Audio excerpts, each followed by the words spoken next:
कभी किसी का हुलिया देख के उसकी औकात का अंदाजा नहीं लगाने का, क्योंकि ऐसा आदमी बहुत खतरनाक होता है, हुलिया ही बदल डालता है।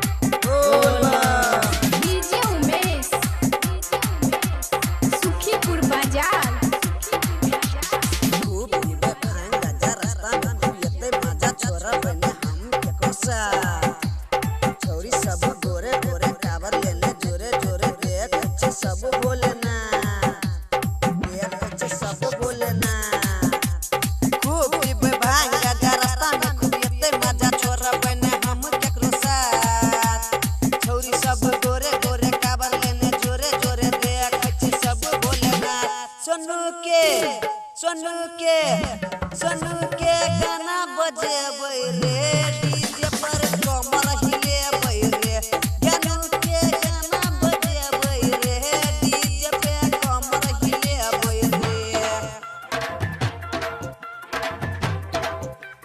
कमर हिलेबै रे।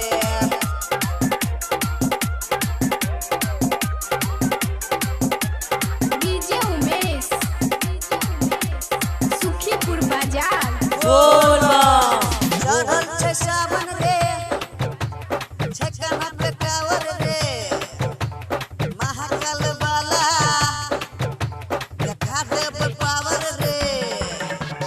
चढ़ल छै सावन रे, छकना पे कावर रे, महाकाल वाला देखा देब पावर रे।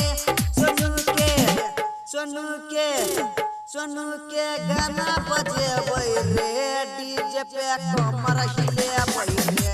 सोनू के गाना बजेबै रे, डीजे पे कमर हिलेबै रे। बोल बा बोल बा बोल बा। डीजे उमेश सुखीपुर बाजार। सोनू ज्ञान संगे चंदन कवरिया रे, बंसी अनिल संगे बनले कवरिया रे। सोनू ज्ञान संगे चंदन कवरिया रे, बंसी अनिल सब बनले कवरिया रे।